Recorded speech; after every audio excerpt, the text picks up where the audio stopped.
Banyak orang naik berbuat maksiat secara tersembunyi-sembunyi hendak biar lumno naik. Yang dia pun kada usah ni.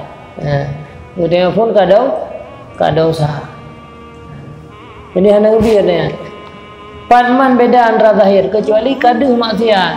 Betul naik gitar, naik pedua keyboard baru moyan. Kemudian ala-ala musik yang diharamkan. Duh kena ulua. Yang baru jid aja ya tegahmu mungkar. Tetapi nyo rata rumah dia dak lum putra naik kubur rumah je, putra naik kubur rumah je, putra nak kejahatan rumah je. Nyan dosa ni.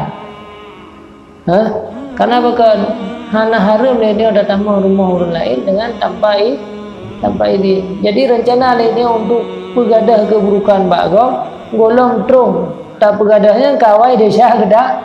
Tanya mana dia di yang hana ini yang tu yang salah. Jadi dia fikir tanya yang tukang pegadang mungkar, padahal dia tanya dia ada buat mungkar. Dia kaya pelik. Jadi yang jid muno na rumah bu, kadu suara sampai petro kena ulua. Yang gaji dia ada mungkar. Ya, fok kaca-kaca arak. Dah main alat musik yang haram jid ya, fok alat-alat musik. Cuma ya orangnya sama dengan hana mungkin karena hana kekuatan begitu yang biasa. Kagak benar rasa bengih medang lah mati.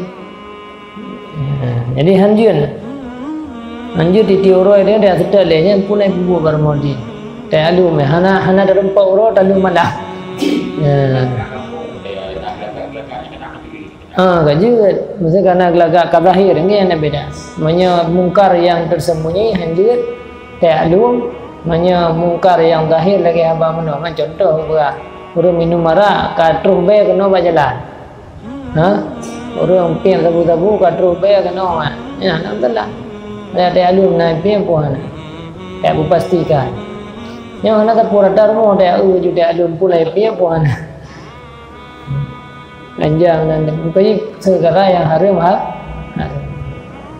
Tapi mereka karena tanda-tanda anak punya itu kazahir. Yang kazahir kepemimpinnya itu boleh.